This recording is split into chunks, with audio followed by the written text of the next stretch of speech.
just went and made a new dinosaur? Probably not a good idea. Almost 40 feet high.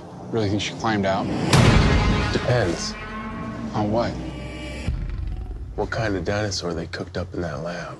I'm in the Crystal Gardens at Navy Pier in Chicago, right next door to the IMAX theater where I saw Jurassic World, and I think this is going to be a huge blockbuster hit, and deservedly so.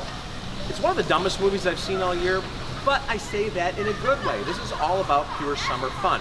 Now, we do have some interesting characters. Bryce Dallas Howard plays the corporate exec.